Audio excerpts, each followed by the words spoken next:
Qu'ai-je pensé du remake coréen de La Casa de Papel de Netflix? C'est ce qu'on va voir dans cette vidéo.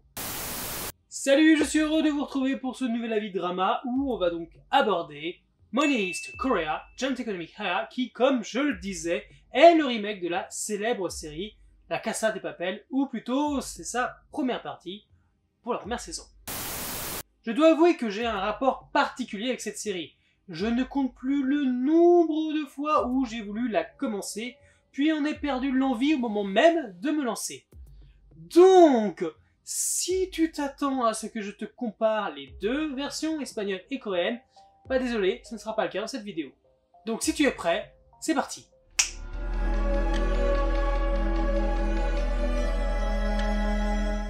Alors pour ceux qui ne connaissent pas l'histoire, comme moi par exemple, nous sommes en 2025, où un homme nommé le professeur recrute notre héroïne, renommée Tokyo, aux côtés de divers autres personnages inadaptés socialement, certains originaires de Corée du Nord et d'autres de Corée du Sud.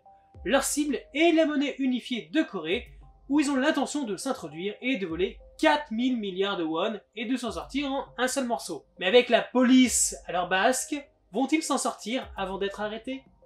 De ce que j'ai pu voir et lire, pour beaucoup d'internautes ou de critiques YouTube, le remake est juste un odieux copier-coller sans effort ou risque de la série originale. J'ai même pu lire certains disant que c'était un plagiat de merde. Alors, déjà que peu de gens comprennent la différence entre un remake et un reboot, mais alors de là à parler de plagiat, il y a un gros problème de culture ou, je dirais, de connaissance. Donc oui, Money Heist est a priori hyper fidèle à la série espagnole, mais est-ce là véritablement un défaut ou simplement péjoratif à l'appréciation de la série? Cette version coréenne nous ressort les mêmes personnages, avec les mêmes noms de code et sans doute les mêmes intrigues.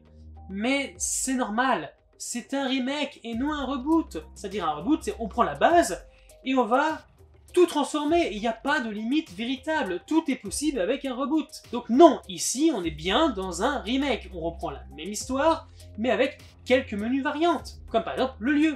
Et plutôt que simplement utiliser la Banque de Corée comme lieu de braquage, on est parti dans un futur très proche où la Corée du Sud et la Corée du Nord ont décidé de se réunifier, et donc de créer une nouvelle monnaie commune.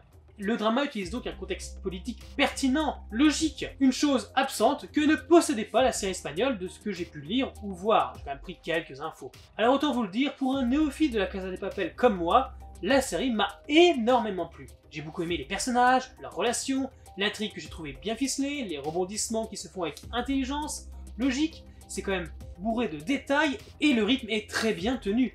On sent bien que la série ne court pas après un effet choc rapide ou gratuit.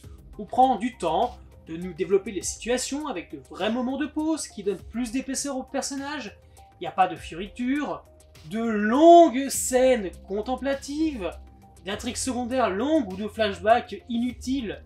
Non, on sent bien ici qu'on est dans une série qui ne s'encombre pas de tout ça. Il n'y a pas de remplissage et de ce fait, les 6 épisodes de cette première partie passent à une vitesse folle.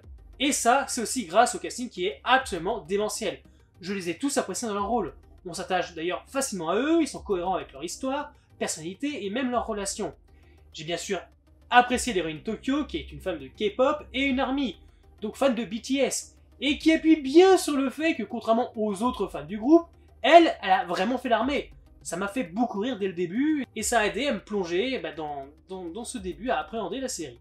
J'ai eu aussi un petit coup de cœur pour le petit dieu du village attendrissant de Denver. Il peut paraître con, mais il est vraiment trop mignon et tellement pas méchant. C'est l'exemple classique du bon gars qui a juste eu une vie de merde.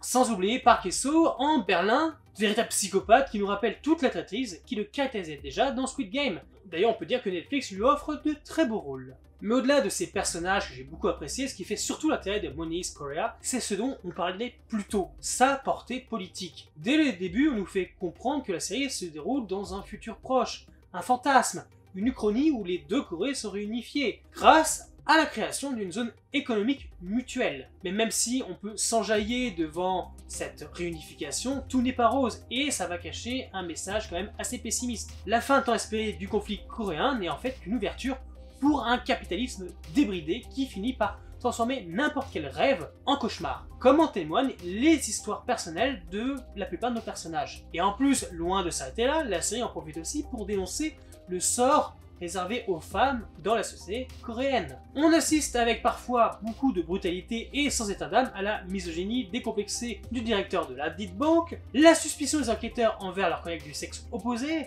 et c'est justement grâce à ça que le drama vise juste. Non, parce qu'il faut quand même le dire, même si ces sujets-là se font de plus en plus présents dans les dramas coréens, peu importe le thème, que ce soit en historique, dans la romance, ou dans des dramas style plus dans le monde du travail, dans la politique, alors oui, ça peut paraître un peu rabâché, et du coup on nous le sort à n'importe quel moment, mais c'est un sujet quand même important. La société coréenne reste encore et toujours hyper patriarcale, et c'est juste une horreur de parfois voir l'injustice auquel ont droit les femmes. Bien évidemment, pour les non-habitués au drama coréen ou même asiatique, tout cela ne sera pas perçu, et ils vont juste voir en Money is Korea qu'une simple copie sans âme d'une série qu'ils ont appréciée, qualifiant même ce remake de perte de temps. Même les experts cinéma et séries YouTube défoncent la série sans se poser les bonnes questions. Et le dernier point qui fâchera, et ça sera plus du côté des fans de drama, ça va être leur pseudo-américanisation des dramas. Pourquoi? Tout simplement parce qu'on n'a pas une mais bien deux scènes de sexe, et oh mon dieu, mais vous êtes prude à quel niveau? Déjà, arrêtez de parler d'américanisation, ça ne veut absolument rien dire. Il n'y a pas que l'Amérique dans le monde. Parler d'occidentalisation, je veux bien, ça paraît logique, mais qu'est-ce que c'est que cette histoire de, oui c'est Netflix, plateforme américaine, donc forcément ils américanisent les dramas. Le sexe, ça n'a rien d'américain. Parce que si c'était que ça, ça veut dire quoi? Si le sexe est un moyen d'américaniser les dramas, qu'est-ce qui va se passer? Si demain, dans un drama, nos héros portent un béret, achètent une baguette de pain, ou des babioles sans intérêt aux Pakistanais du coin, ça va être une francisation des dramas? Je sais pas, hein, j'essaie de suivre votre logique. Arrêtez de voir le mal quand il y a des scènes de sexe. Je veux dire, c'est humain.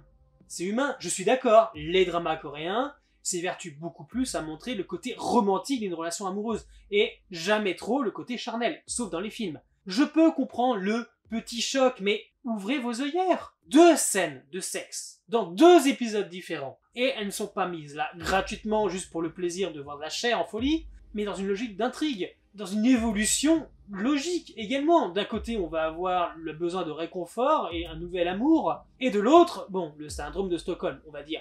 Mais en quoi c'est choquant de voir des scènes de sexe? Je sais pas. Ah, je suis d'accord, il y a peut-être autre chose à foutre lors d'un braquage, pour certains, mais... Où est le problème? Où est le problème? Vraiment. En bref, n'ayant pas vu la série mère, j'ai donc beaucoup apprécié ce remake, et je suis passé complètement à côté de la critique facile du copier-coller, ce qui est un avantage pour apprécier à sa juste valeur ce remake selon moi. De ce fait, j'ai hâte de voir la deuxième partie de cette saison. Espérons juste que Netflix la révèle dans pas trop longtemps, parce que bon, on va pas attendre 6 mois pour voir une deuxième partie, ce serait un peu con. Et surtout, autre point positif, le remake m'a véritablement, enfin, donné envie de me lancer sur la série originale. Donc, si tu es déjà conquis par la Casa de Papel, ou tu es comme moi un néophyte complet sur cet univers, et des salopettes rouges, je te conseille donc ce remake, enfin sa première partie, tu m'en diras des nouvelles, en tout cas moi j'ai bien apprécié, très belle surprise. Et voilà, donc j'espère que vous appréciez la vidéo, comme d'habitude on se retrouve très bientôt pour une nouvelle. Alors en attendant, lâchez un like, abonnez-vous et surtout activez la cloche pour ne louper aucun de mes contenus. Et puis bien sûr, un petit commentaire, ça fait toujours plaisir, surtout pour le référencement. Bye, temps d'avoir.